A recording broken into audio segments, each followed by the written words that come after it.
Baiklah, saya permisi dulu, ucap Rangga sembari menjabat erat tangan Reno. Setelah desainer itu pergi, Reno segera membuka buku harian milik Sialin. Buku harian yang ternyata sudah lama Sialin miliki sejak gadis itu masih duduk di bangku sekolah. Di buku harian itu, Sialin menceritakan semua tentang keluh kesahnya karena kesulitan menaklukkan hati Reno. Air mata Reno merebak saat membaca curahan hati Sialin yang begitu tulus mencintai dan menyayanginya. Pria itu mendekap erat buku itu sembari terisak. Bodoh sekali kamu, Reno. Kamu menyia-nyiakan Sialin yang sangat tulus mencintaimu, menerima segala kekuranganmu. Ya Tuhan, berilah aku kesempatan bertemu dengan Sialin lagi. Aku tidak ingin penyesalanku terulang seperti saat aku kehilangan kita. Aku ingin meminta maaf pada Sialin, gumam Reno. Sialin, kakak mohon jangan pergi. Berilah kakak kesempatan untuk melihatmu lagi. Pemirsa, titik terakhir hilangnya pesawat B726 sudah terdeteksi. Dugaan sementara pesawat itu jatuh di kisaran hutan X. Belum bisa dipastikan apa penyebab utama kecelakaan pesawat itu terjadi. Untuk dugaan sementara dikarenakan miskomunikasi antara pilot dengan petugas menara kontrol. Berikut keterangan dari pihak bandara. Berita yang sayup-sayup Reno dengar mampu membuat pria berusia 31 tahun itu bangkit dari tempat duduknya. Reno segera menyalakan televisi di ruangannya untuk memantau berita yang tengah santer diberitakan. Untuk sementara kecelakaan pesawat diduga karena miskomunikasi antara pilot dan petugas menara kontrol. Dan pesawat itu diperkirakan jatuh di sekitaran hutan X. Ucap Subroto selaku humas di perusahaan maskapai tempat Sialin bekerja. Lalu apa yang sudah dilakukan oleh pihak maskapai untuk mencari keberadaan pesawat, Pak? Tanya seorang wartawan. Kita sudah meminta bantuan dari berbagai pihak. Baik itu dari tim SAA, Angkatan Darat, Laut, dan Udara. Semuanya akan kita kerahkan agar kita bisa mengevakuasi baik itu korban maupun puing pesawat itu sendiri. Untuk semua keluarga korban, mari kita sama-sama berdoa agar saudara-saudara kita bisa ditemukan dalam kondisi selamat dan tidak kurang suatu apapun. Jawab Subroto. Nafas Reno terasa sesak saat mendengar berita itu. Bayang-bayang kehilangan Sialin seolah menari-nari di pelupuk matanya. Tidak, kisah cintaku kali ini tidak boleh tragis lagi. Amu, kakak mohon bertahanlah. Kalau sampai kamu ninggalin kakak, kakak bersumpah akan mati bersamamu. Amoy, Hicks, Hicks. Reno terisak. Tring, tring, tring. Reno menghapus air matanya saat ponselnya berdering. Ya, Re, berita tentang hilangnya P. Aku juga melihatnya barusan. Sekarang aku akan pergi mencari tempat sewa helikopter dulu, Re. Ucap Reno. Sewalah 2 buah. Aku ingin kita menemukan Sialin secepatnya. Ucap Reki. Tidak, Re, biarkan aku saja yang pergi lebih dulu. Kalau kita pergi dengan 2 heli, maka bisa terkena masalah, atau bisa jadi kita tidak diperbolehkan mendekati kawasan itu oleh tim SAA dan yang lainnya. Tugasmu sekarang mencabut semua kabel televisi yang ada di rumahmu. Jangan biarkan Tante Leni dan Om Dibio mengetahui berita ini. Ini sangat berbahaya untuk kesehatan mereka. Ucap Reno. Tapi aku tidak bisa tenang. Dengarkan aku, Re. Yang mencari Sialin banyak. Tapi kalau kamu meninggalkan keluargamu sendiri itu sangat berbahaya. Bagaimana kalau sampai Tante Leni tahu dan nekat pergi? Kamu tahu sendiri naluri seorang ibu seperti apa. Ucap Reno. Kalau pegang kata-kataku, aku tidak akan kembali sebelum aku berhasil menemukan Sialin. Sambung Reno.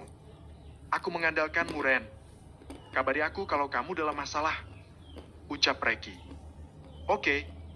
Jawab Reki. Panggilan itu segera mereka akhiri. Reno bergegas pergi setelah menyimpan buku harian itu di brankas miliknya. Sementara Reki segera turun ke bawah untuk menyembunyikan kabel TV yang ada di seluruh ruangan. TV-nya kenapa kok? Tanya Anissa saat suaminya itu terlihat sedang mengotak-atik kabel di belakang TV. TV-nya rusak. Jangan coba-coba menyalakan TV-nya. Soalnya lagi korslet. TV-nya bisa meledak. Jawab Reki asal. Astagfirullah. Benarkah? Tanya Anissa dengan porosnya. Mama di mana? Tanya Reki. Di kamarnya. Barusan dia sudah minum obat pusing. Sepertinya berita Sialin langsung mengganggu kesehatannya. Jawab Anissa.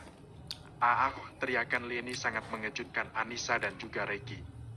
Mereka pun bergegas pergi untuk melihat keadaan Lieni. Brakik. Reiki membuka pintu kamar orang tuanya dan mendapati Lieni tengah dipeluk erat oleh Sudibyo. Lieni tengah menangis saat melihat berita pesawat itu di ponselnya. Astaga, aku benar-benar lupa. Usahaku untuk mencegah Mama tahu soal ini jadi sia-sia. Batin Reiki. Reno benar. Untung aku tidak ikut pergi, kalau tidak siapa yang akan mengendalikan situasi di rumah ini. Batin Reiki. Bagaimana ini, Re? Apa yang bisa kita perbuat sekarang? Tanya Sudibyo. Seperti yang Papa dengar, pihak maskapai sudah meminta bantuan tim SAR, Angkatan Darat, Laut, dan Udara. Mereka pasti juga meminta bantuan dari pihak kepolisian setempat.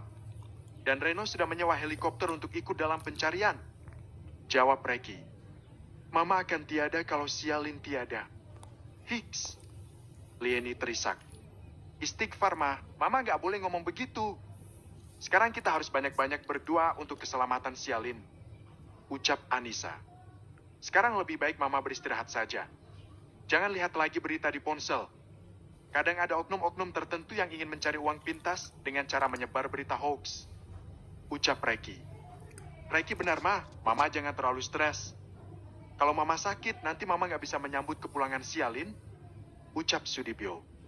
Lieni menyeka air matanya. Dan kemudian berbaring sembari menarik. Kalau Mama sakit, nanti Mama nggak bisa menyambut kepulangan Sialin. Ucap Sudibyo. Lieni menyeka air matanya. Dan kemudian berbaring sembari menarik selimut untuk menutupinya. Tidak hanya itu, Lieni bahkan membelakangi semua orang. Pergilah, Mama mau sendiri. Ucap Lieni yang membuat Sudibyo jadi kebingungan. Mama jangan begini sayang. Papa jadi kebingungan ini. Ucap Sudibyo. Mama nggak kenapa-kenapa. Mama mau sendirian. Ucap Lieni. Sudibyo menghela nafas panjang.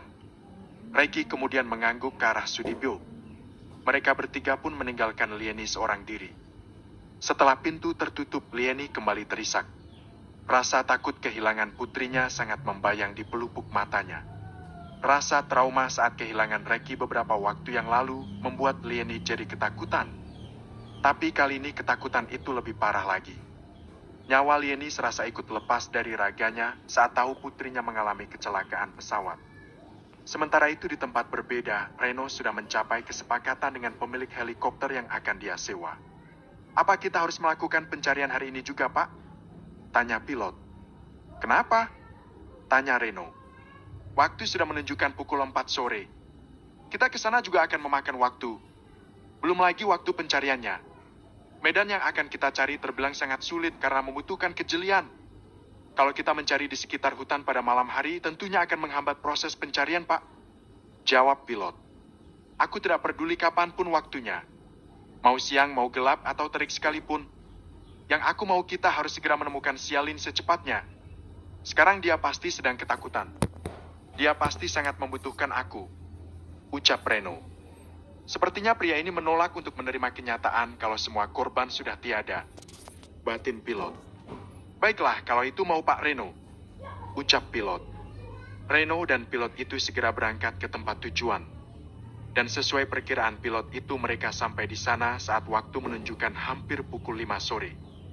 Dan ternyata tidak hanya mereka saja yang berada di sekitar kawasan hutan. Di sana juga banyak terdapat tim SAR dan tim gabungan dari Angkatan Darat, Laut, dan Udara. Selamat sore, Pak. Sapa Reno. Selamat sore. Ada yang bisa kami bantu, Pak? Tanya salah seorang berseragam loreng. Saya ingin bergabung untuk mencari keberadaan korban, Pak. Kebetulan ada 2 orang korban yang merupakan keluarga kami. Jawab Reno. Pria berseragam itu melirik ke arah helikopter yang baru saja mendarat di dekat posko darurat mereka. Benda itu tentu saja sangat membantu dalam pencarian mereka. Kalau Bapak ingin membantu, Bapak harus mendaftarkan diri sebagai relawan di sana.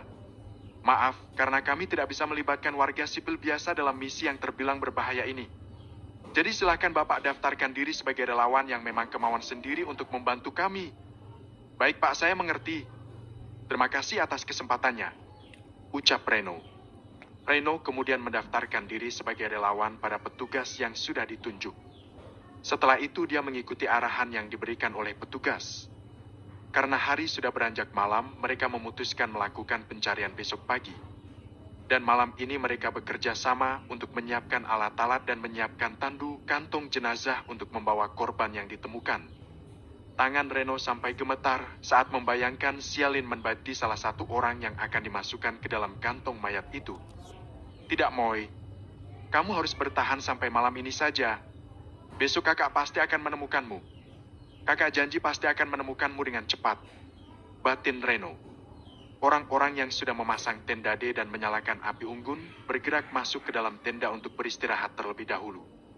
Sementara Reno masih berada di depan api unggun sembari menatap foto Sialin yang ada di layar ponselnya. Menurutmu apa para korban ada yang selamat? Aku rasa kecil kemungkinannya. Kalaupun mereka ada yang selamat dari kecelakaan itu, lalu bagaimana dengan reaksi dari hewan buas di dalam hutan ini? Di sekitar lokasi pasti banyak darah dan daging yang berceceran. Itu akan memancing hewan buas datang. Aduh, aku tidak bisa membayangkan saat mereka dicabik-cabik hewan buas itu.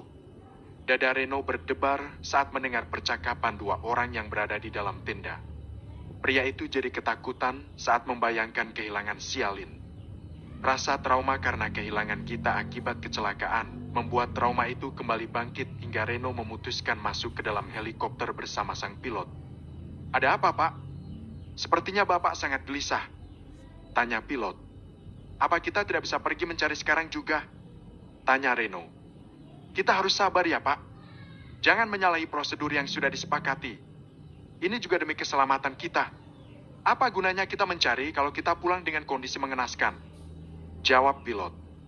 Tenangkan diri Bapak, banyak-banyak berdoa. Sekarang sudah larut malam. Istirahat sangat dibutuhkan agar pencarian besok kondisi tubuh kita tetap fit. Sambung pilot. Reno menyandarkan kepalanya di kursi dengan mata terpejam. Amoy, Amoy, gumam Reno. Plep. Mata Sialin perlahan terbuka. Gadis itu merasakan sakit luar biasa di bagian perutnya. Gadis itu berusaha menyesuaikan penglihatannya, namun meski begitu hanya gelap yang dia temui. Tak ada cahaya sedikit pun yang bisa membantunya melihat tempat sekitar. Sepertinya aku sudah berada di alam kubur. Kuburanku gelap, itu berarti aku akan masuk neraka. Tapi, kenapa aku masih merasakan sakit? Gumam Sialin sembari meraba bagian perutnya. Air mata Sialin menetes di pipinya saat dia tahu ada sebuah kayu yang menancap di bagian perutnya. Kini dia mengerti kenapa tubuhnya merasa kesulitan bergerak. Sialin bisa menebak kali ini kaki dan tangannya kembali mengalami patah tulang. Sepertinya tulangku yang pernah patah jadi patah lagi.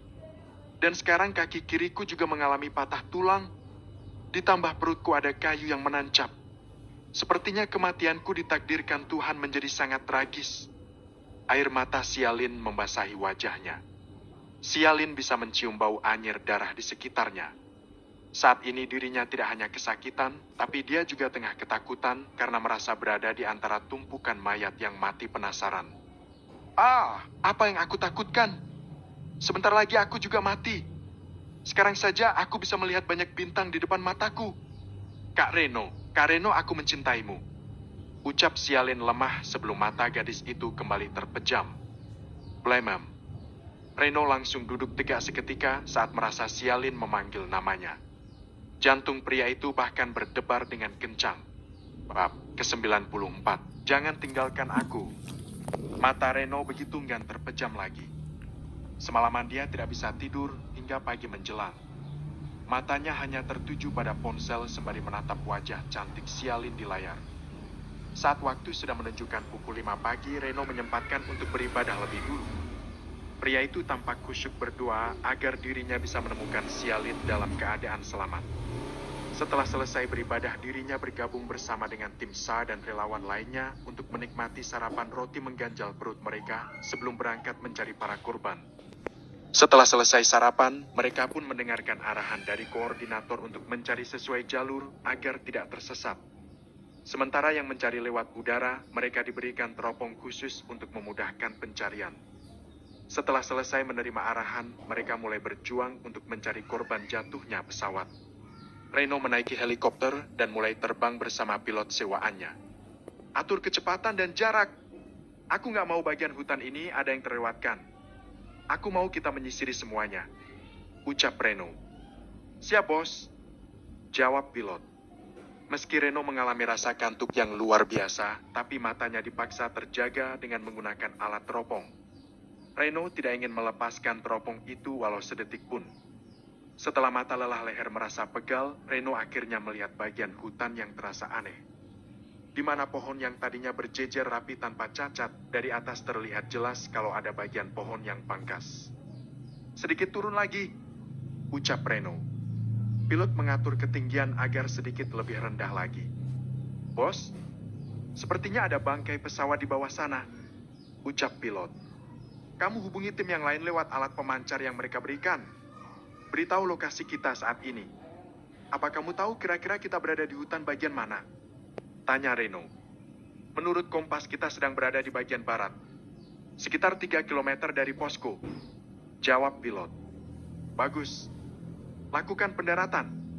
Kita harus memastikan lebih dulu agar bisa menghubungi tim, ucap Reno. Helikopter itu perlahan semakin turun ke bawah. Karena banyak pohon yang rusak akibat hantaman badan pesawat, heli itu jadi memiliki tempat untuk mendarat. Rasa mual langsung Reno dan pilot itu rasakan saat melihat ada banyak daging manusia yang berceceran dan sudah membusuk. Jantung Reno seakan hendak lepas dari porosnya, langkah kakinya terasa lemas karena takut kehilangan sialin. Amoy, Amoy, Reno berteriak dengan air mata meleleh di pipinya. Enggak, kamu nggak boleh ninggalin kakak Moy. Hicks, kamu jangan hukum kakak Hicks. Reno terisak sembari matanya mencari kesana kemari. Amoy, kamu di mana? Hicks. Reno membalikan mayat itu satu persatu untuk memastikan apa itu sialin atau bukan. Rasa paniknya membuat dirinya kehilangan akal dan tidak bisa berpikir jernih. Sementara itu, sang pilot sibuk memberitahu tim yang lain tentang penemuan mereka. Sepertinya semua korban tidak ada yang selamat, Pak, ucap pilot. Tubuh Reno semakin gemetar saat mendengar opini dari pilot itu. Tidak bisa. Amoyku tidak boleh mati. Aku belum sempat mengatakan padanya kalau aku mencintainya. Aku belum sempat bilang. Hicks, aku belum sempat bilang. Hicks. Kata-kata itu terus Reno ulang-ulang. Cepat bantu aku cari, ucap Reno. Apa Anda mengingat baju apa yang dia kenakan terakhir kali? Tanya pilot. Dave, dia seorang pramugari. Dia pasti pakai seragam pramugari, bukan? Tanya Reno sembari matanya terus mencari kesana kemari. Saat dia melihat seseorang yang memakai seragam pramugari, Reno bergegas mendekatinya. Amoy, Amoy! Teriak Reno sembari membalikan tubuh gadis itu. Mata Reno terbelalak saat mengetahui gadis itu adalah Rani. Kondisi Rani sudah meninggal dunia dengan wajah yang hampir tidak bisa dikenali.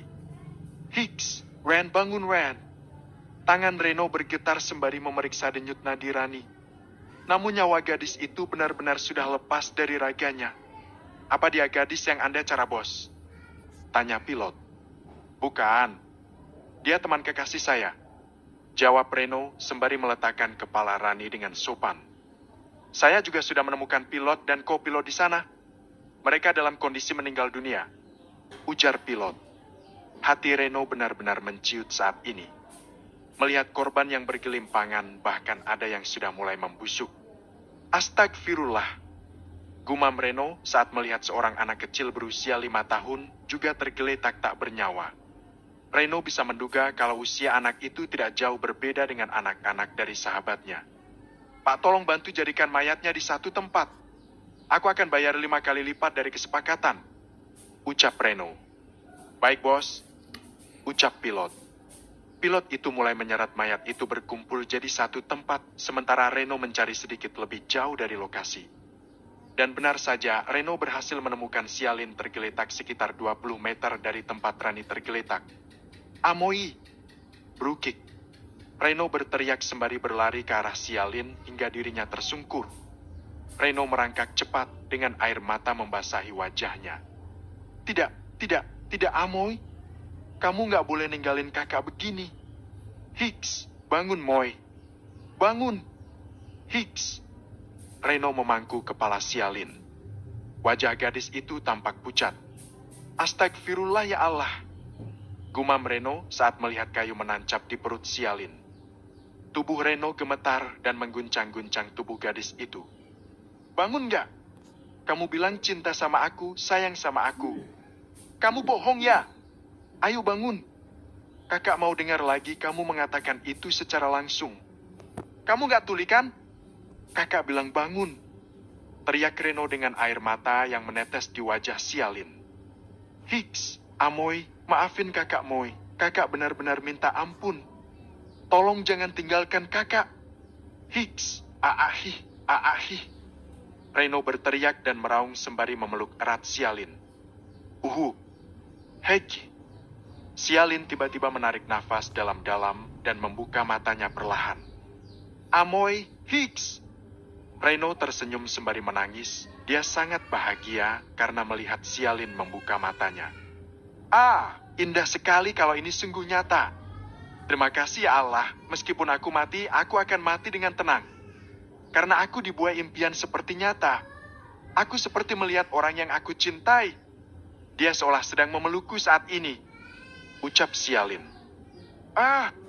Baru saja Reno ingin menjelaskan kalau itu nyata, tangan Sialin yang hendak menyentuh wajah Reno mendadak terkulai seketika. Amoy bangun! Teriak Reno dengan tubuh gemetar hebat. Dengan kaki gemetar, Reno mengangkat tubuh Sialin. Rasanya tulang kakinya terasa lemas saat ini. Bawa teman calon istriku ikut bersama kita, ucap Reno.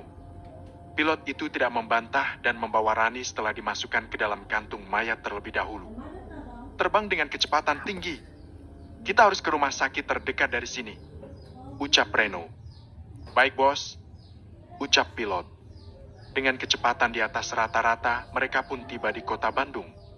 Reno berlari sembari mengangkat tubuh Sialin. Amo, kamu harus bertahan. Kamu harus menjadi istriku.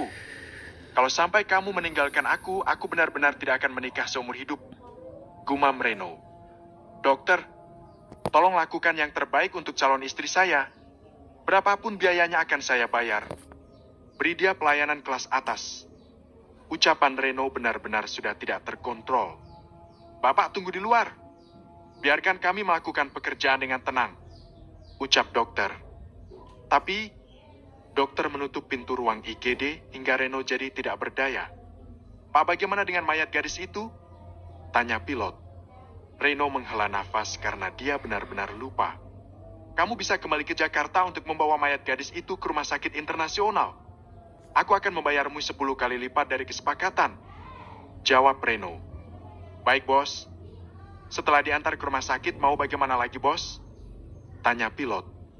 Biar nanti aku yang akan mencoba menghubungi keluarganya, jawab Reno. Baik, bos. Pilot itu kemudian pulang ke Jakarta dengan membawa jenazah Rani. Sementara itu, Reno bergegas menghubungi Reki. Halo, Ren. Gimana?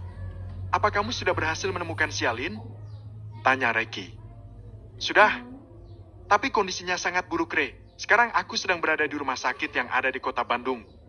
Cuma rumah sakit ini yang paling dekat dari tempat kejadian, jawab Reno.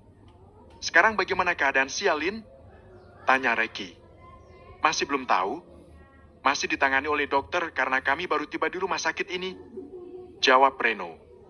Kami akan berangkat ke Bandung sekarang, ucap Reki. Tolong sebelum kamu ke sini, kamu mampir dulu ke rumah keluarga Rani. Kabarkan pada mereka kalau jenazah Rani ada di rumah sakit internasional, ucap Reno. Epi apa? Jadi Rani meninggal? Tanya Reki terkejut. Reki tahu betul siapa Rani dan Nina karena Sialin sering membawanya ke rumah. Dan Reki sudah menganggapnya seperti adiknya sendiri. Sialin pasti sangat sedih saat tahu sahabatnya meninggal, ucap Reki lirih. Ya sudah, Ren. Aku mau bergerak sekarang, sambung Reki yang kemudian mengakhiri panggilan itu. Pria itu segera menaiki anak tangga sembari memanggil Lieni dan juga Sudibyo. Ada apa? Apa sudah ada kabar tentang Sialin? Tanya Lieni. Sudah, Ma. Reno sudah berhasil menemukan Sialin. Sekarang mereka berada di kota Bandung. Sialin dirawat di rumah sakit Bandung karena cuma rumah sakit itu yang paling dekat dari lokasi kejadian, jawab Reki. Kalau begitu kita berangkat ke Bandung sekarang, ucap Lieni sembari beranjak dari tempat tidur. Apa Mama yakin mau ikut? Kondisi Mama sedang lemah, nanti Mama nggak kuat pergi jauh. Tanya Reki. Mama nggak kenapa-kenapa, Mama sehat. Jawab Lieni sembari memasukkan pakaian ke dalam tas. Baiklah, kalau begitu kita sekalian mampir ke rumah Rani untuk memberitahukan keluarganya kalau jenazah Rani ada di rumah sakit internasional. Brukik. Baju yang Lieni pegang jatuh ke lantai saat mendengar kabar itu. Pasalnya dia lumayan akrab dengan kedua sahabat putrinya itu. Rarani meninggal? Tanya Lieni. Ya, kita tidak tahu bagaimana situasinya saat itu sehingga Rani bisa meninggal. Tapi yang pasti dia memang sudah meninggal dunia. Jawab Reki. Sialin pasti sangat terpukul saat tahu sahabatnya meninggal. Ucap Lieni. Ya sudah, aku akan memberitahu Anissa dulu. Kalian tunggu di bawah. Ucap Reki. Reki kemudian bergegas ke kamarnya untuk memberitahu Anissa. Ceklek. Sayang, tolong siapkan pakaian untukku. Ucap Reki sembari melepaskan pakaian di tubuhnya. Pakaian? Koko mau kemana? Tanya Anissa. Aku, Mama, dan Papa akan pergi ke Bandung. Reno sudah berhasil menemukan Sialin dan sekarang sedang dirawat di rumah sakit sana. Jawab Reki sembari mengganti pakaian. Nisa ikutku. Ucap Anissa. Sayang, kamu jaga anak-anak saja. Ini perjalanan lumayan jauh. Kasihan anak-anak nanti nyariin kita berdua. Ujar Reki. Tapi kan aku ingin melihat keadaan Sialin. Ucap Anissa. Begini saja. Nanti kalau keadaan Sialin memungkinkan, kita akan pindahkan dia ke rumah sakit yang ada di Jakarta. Nanti kamu bisa menjenguknya. Ucap Reki. Anissa menghela nafas panjang. Dia tidak mungkin terus berdebat dengan suaminya yang akan menghambat kepergian suaminya itu. Anissa lebih memilih diam dan segera memasukkan pakaian suaminya ke dalam tas. Grip, aku tahu sebenarnya kamu tidak ingin pisah dariku kan? Makanya kemanapun aku pergi, kamu selalu ingin ikut. Ucap Reki sembari memeluk Anissa dari belakang. Siapa yang kangen siapa? Siapa yang sulit tidur kalau tidak sambil memelukku? Hen? Tanya Anissa sembari menarik hidung mancung suaminya. Sementara Reki meletakkan dagu di bahu istrinya itu. Ya itu memang benar. Entah bagaimana aku bisa melalui malam hingga siang tanpa kamu. Ucap Reki. Ya sudah cepat pergi. Sialin pasti sangat membutuhkan kalian. Ujar Anissa sembari melepaskan pelukan suaminya. Apa sudah selesai bajunya? Tanya Reki. Sudah. Jawab Anissa. Anissa kemudian mengantar suaminya turun ke bawah. Sementara itu di tempat berbeda, Reno tengah mondar-mandir di depan ruang operasi. Pria itu terlihat sangat gelisah. Saat dia tengah sibuk mondar-mandir, seorang perawat keluar dari ruang operasi. Maaf Pak, apa dari keluarga ada yang bergolongan darah B? Pasien sangat membutuhkannya. Kebetulan stok golongan darah itu sedang kosong di rumah sakit ini. Ucap perawat. Pakai darah saya saja sus. Kebetulan golongan darah saya juga B. Ucap Reno. Baik Bapak ikut saya kalau begitu. Kita lakukan pengecekan terlebih dahulu. Ucap perawat. Reno mengekor di belakang perawat itu untuk melakukan pemeriksaan golongan darah. Setelah dipastikan benar, darahnya pun mulai diambil dan ditampung ke dalam kantong darah. Bapak silahkan beristirahat dulu di sini dan minum obat ini. Ucap perawat. Baik, terima kasih. Ucap Reno. Reno memejamkan matanya yang terasa berkunang-kunang. Mungkin karena efek kurang tidur dan juga pengambilan darah. Saat memejamkan mata, tanpa sadar Reno pun tertidur. Reno mengerutkan dahinya dan memegang kepalanya yang terasa berdenyut. Ayo bangun pemalas. Mau berapa jam lagi kamu tertidur di sini? Reaksimu terlalu berlebihan. Baru diambil sekantong darah saja sudah lemas begini, bagaimana kalau 10? Tanya Reki. Kalau 10 aku sudah di alam bakare. Jawab Reno sembari berusaha duduk. Berbaring saja kalau masih pusing. Ucap Reki. Saya Sialin. Bagaimana dengan Sialin? Tanya Reno saat teringat tentang Sialin. Dia di ruang ICU sekarang. Sialin tengah kritis. Reno, terima kasih karena kamu sudah menyumbangkan darah untuk Sialin. Ucap Reki. Sialin kritis? Aku mau melihatnya. Ucap Reno tanpa menggubris ucapan terima kasih dari Reki. Reki bergegas mengekor di belakang Reno. Pria itu tampak setengah berlari karena tidak sabar ingin melihat sang pujaan hati. Bab ke-95, maksudnya apa? Maaf Pak, pasien sekarang tengah kritis dan belum boleh dijenguk. Ruangan harus tetap steril. Mohon bersabar sampai kami memberitahu waktu yang aman untuk pasien dijenguk. Seorang perawat menghalangi Reno yang ingin menjenguk ke dalam. Reno meraba pintu kaca di hadapannya dan hanya bisa melihat Sialin dari kejauhan. Tubuh gadis itu tampak banyak sekali dipasangi alat penunjang kehidupan hingga membuat Reno jadi meneteskan air matanya. Bangun, Moy. Kakak mohon bangunlah. Kakak janji saat kamu sehat nanti kita akan menggelar pesta pernikahan yang paling megah di akhir tahun ini. Kakak mohon jangan runtuhkan harapan kakak lagi. Batin Reno dengan air mata meleleh di pipinya. Bu. Sudibyo menepuk bahu Reno hingga tubuh Reno mendadak tegang dan bergegas menghapus air matanya. Sialin sangat beruntung memiliki seorang kakak sepertimu.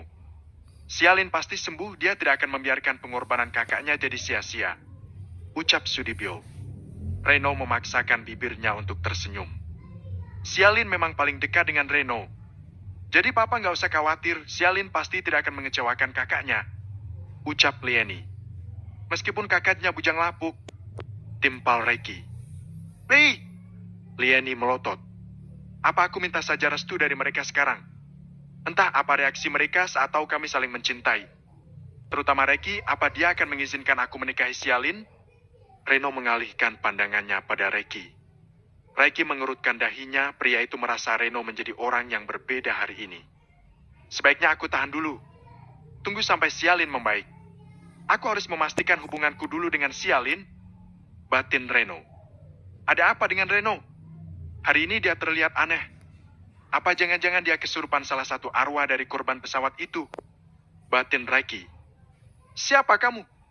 Tanya Reki yang membuat Sudibyo dan Lieni kompak menoleh satu sama lain saat mendengar pertanyaan aneh dari mulut putranya itu. Apaan sih, Re? Ini bukan waktunya buat melawak. Ucap Reno sembari mengalihkan pandangannya untuk melihat Sialin. Habisnya kamu sangat aneh hari ini. Aku seperti melihat Jambi. Takutnya kamu ketempelan makhluk astral. Ucap Reki tanpa digubris oleh Reno. Sudibyo dan Lieni hanya bisa geleng-geleng kepala mendengar ucapan putranya itu. Apa kamu sudah mencari hotel untuk penginapan Om dan Tante? Tanya Reno. Sudah. Aku sudah memesan 2 kamar untuk kita dan juga papa mama. Kamu istirahat dan mandi dulu, Gi. Aku banyak bawa pakaian. Kamu pakai saja pakaianku. Jawab Reki. Tapi kabari aku kalau Sialin sudah siuman. Ucap Reno. Pasti. Ini kartu aksesnya. Hotelnya nggak jauh dari rumah sakit ini. Hotel Diva nomor 26. Ujar Reki. Reno mengambil kartu akses itu dan pergi ke hotel untuk mandi dan makan. Tring. Tring. Tring. Ya Eri? Bagaimana keadaan Sialin? Tanya Rio. Dia sedang kritis saat ini. Doain Sialinnya, Eri. Aku sangat takut. Hicks. Tangis Reno tiba-tiba pecah yang membuat Rio jadi kebingungan. Ren, kamu kenapa? Kamu terlihat sangat sedih. Dan menurutku sedihmu itu terlalu berlebihan untuk orang luar seperti kita. Tanya Rio. Eri? Ya? Apa aku salah mencintai Sialin? Apa aku salah kalau menikahinya? Tanya Reno. Apa? Maksudnya apa? Tanya Rio yang cukup shock mendengar ucapan Reno. Aku mencintai Sialin? Jawab Reno. Ya, aku tahu. Kamu dan aku sudah menganggap Sialin seperti adik kandung kita sendiri. Tidak hanya kamu, aku juga mencintainya. Ujar Rio. Tidak, Eri. Rasa cintaku ke Sialin bukan cinta seorang kakak pada adiknya. Aku mencintai Sialin dalam arti yang sebenarnya. Ucap Reno. Tapi apa? Apa kamu sudah gila? Kamu bisa dibunuh Reki kalau sampai dia tahu. Ucap Rio. Tapi kami saling mencintai Eri. Awalnya aku memang belum menyadari perasaanku. Tapi saat kejadian ini, aku baru sadar kalau aku sangat mencintai Sialin. Ujar Reno. Omong kosong. Jangan karena kamu frustasi tidak dapat jodoh, kamu malah jadi ingin merusak masa depan Sialin yang masih sangat muda. Ucap Rio. Aku sungguh-sungguh. Sialin? Reno kemudian menceritakan kronologi kenapa perasaannya tiba-tiba tumbuh terhadap Sialin. Dia juga menceritakan kalau Sialinlah yang membuatnya sadar kalau mereka sebenarnya sama-sama saling mencintai dan saling membutuhkan. Gila! Ini benar-benar gila. Aku angkat tangan di Ren kalau seandainya nanti Reki mukulin kamu. Lagian kamu bisa-bisanya suka sama Sialin. Bocah yang sering kita gendong sewaktu dia masih kecil. Kalau seperti ini kesannya kamu baik sama keluarga Reki, itu karena kamu ada maunya. Ucap Rio. Aku nggak gitu. Aku tulus terhadap Sialin dan keluarganya. Kita kan nggak bisa memilih harus jatuh cinta dengan siapa, Eri. Ucap Reno. Tapi maaf ya, Ren. Kalau menurutku kali ini kamu sudah melakukan kesalahan besar dengan berani mencintai adik dari sahabat kita. Takutnya Reki berpikir kamu sudah mengkhianati dia. Ucap Rio. Apa kalau ini di posisimu, kamu akan menganggapku pengkhianat juga? Apa karena usiaku jauh berbeda, aku tidak boleh mencintai gadis yang lebih muda? Apakah kami saling jatuh cinta itu adalah perbuatan dosa? Kalau itu suatu dosa, maka aku siap menelan semua dosa itu agar aku bisa hidup bersama Sialin. Ucap Reno. Ya ampun, Ren. Aku geli sendiri mendengarnya. Aku juga tidak habis pikir kenapa Sialin bisa cinta sama kamu. Biji matanya apa sudah kena katarak? Padahal Sialin gadis muda, cantik dan seksi. Kenapa dia harus kepincut sama besi berkarat sepertimu? Ujar Rio. Sialan. Maksudnya apaan ngatain aku besi berkarat? Tanya Reno. Aku yakin Sialin belum tahu kalau batangmu itu sudah dicelup sama apem basi puluhan Tante Girang.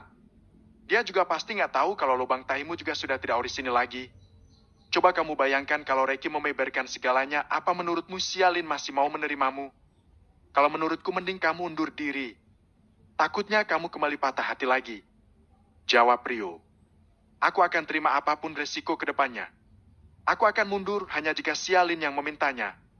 Kalau dia belum memintanya, maka aku tidak akan mundur sejengkal pun. Aku pernah mati sekali karena kehilangan Gita, tapi aku akan benar-benar tiada kalau sampai kehilangan Sialin. Ucap Reno. Pujangga tua yang meresahkan. Gumam Rio yang masih bisa didengar oleh Reno.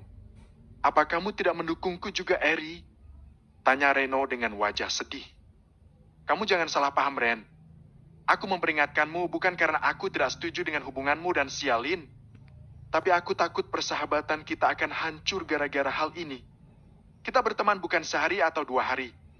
Kalau persahabatan kita hancur gara-gara perasaanmu itu akan sangat disayangkan. Jawab Rio. Aku akan berusaha meluluhkan hati keluarga Sialin. Aku percaya satu hal, kalau niat baik pasti akan diridhoi oleh Tuhan. Ucap Reno. Aku akan berada di pihak netral. Aku akan mendukungmu jika memang kamu sudah mendapatkan restu. Ucap Rio. Tapi aku juga butuh bantuanmu. Kamu bisakah nanti kasih bumbu-bumbu agar Reki bisa menerima hubungan kami? Tanya Reno. Aku akan berusaha. Tapi kamu harus siap fisik dan mental. Takutnya wajahmu babak belur dipukuli Reki. Jawab Rio. Aku tidak peduli, yang penting aku bisa mendapatkan restu. Ujar Reno. Hah?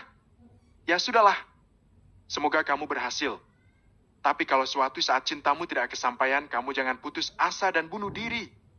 Ucap Rio. Aku nggak sekonyol itu. Ucap Reno. Ya sudahlah. Aku harus kembali ke rumah sakit. Aku harus menjaga pujaan hatiku dulu. Ucap Reno. Prit, Sialin benar-benar salah pilih. Nggak tahu apa yang dia pikirkan mau sama perjaka tua sepertimu. Ujar Rio. Itulah yang namanya rezeki Eri. Ucap Reno sembari tergagah. Menyebalkan. Geru Rio sembari mengakhiri panggilan itu. Reno tersenyum setelah panggilan itu berakhir. Pria itu pun bergegas ingin pergi ke rumah sakit. Namun baru saja dia ingin melangkah, ponselnya kembali berdering. Zakir? Reno kemudian menggeser tanda panah hijau untuk menerima panggilan itu. Untung kamu angkat telepon dari aku. Ponsel Reki tidak bisa dihubungi. Aku baru lihat berita kalau ada pesawat jatuh di Indonesia. Aku jadi ingat Sialin, apa dia baik-baik saja? Tanya Zakir. Sialin menjadi salah satu korban dari pesawat itu. Jawab Reno. Apa? Bagaimana keadaan Sialin? Tanya Zakir panik. Dia sedang kritis saat ini. Minta doanya sah? Ucap Reno. Ya Tuhan, Sialin. Kenapa bisa jadi begini? Lalu bagaimana keadaan Makcik Lieni? Tanya Zakir. Dia sangat shock dengan kejadian ini. Sekarang aku harus kembali ke rumah sakit untuk bergantian menjaga Sialin, ucap Reno. Ya sudah, pergilah. Bilang sama Makcik dan Reki kalau aku belum bisa ke sana. Maklum saja, istriku baru melahirkan 2 hari yang lalu. Tidak ada yang menjaga mereka, ucap Zakir. Kamu sama Rio kompak sekali bikin anak, ucap Reno. Memangnya kamu masih betah jomblo? Aku sama Rio sudah 2, Reki sudah 4. Buat apa kamu nyimpan kedua telurmu dalam simpak? Apa kamu berharap telur itu akan menetas dengan sendirinya? Tanya Zakir. Zakir sialan. Jarang ketemu pakai acara ngatain aku. Lihat saja kalau aku sudah menikah nanti, aku akan membuat anak lebih banyak darimu, ucap Reno. Zakir terdengar tertawa di seberang telepon. Dengan kesal Reno langsung mengakhiri panggilan itu. Punya teman semua pada laknat. Mau apa mereka mengurusi telurku? Telur-telurku ini. Terserah aku mau ku bikin netas atau mau ku buat telur ceplok. Kenapa nggak urus saja biji kalian sendiri? Gerutu Reno sembari keluar dari kamar hotel. Reno kemudian mampir membeli beberapa botol air mineral dan juga beberapa macam roti. Dia membawanya ke rumah sakit untuk camilan mereka di sana. Masih belum ada perkembangan, Re? Tanya Reno. Belum. Tadi aku sempat ngobrol dengan dokternya. Dia bilang Sialin mengalami patah tulang di tangan kanan dan juga kaki kirinya.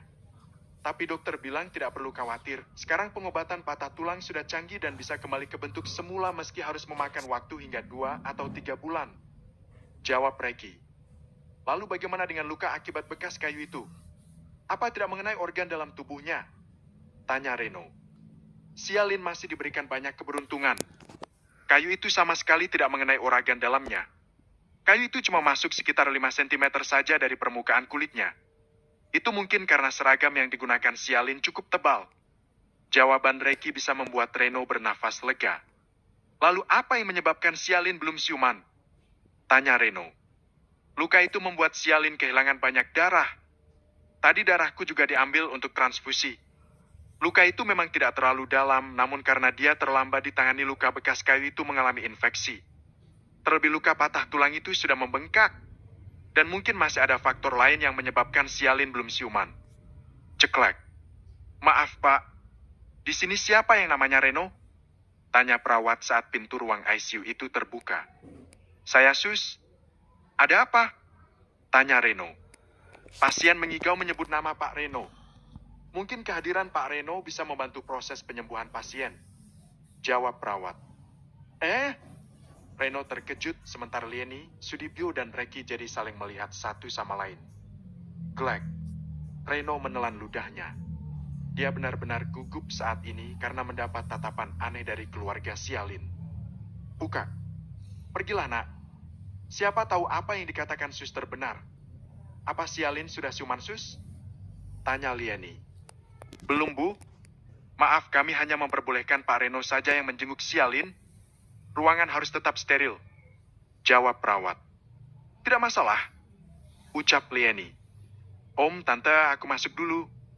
Ucap Reno yang kemudian melangkah masuk ke dalam.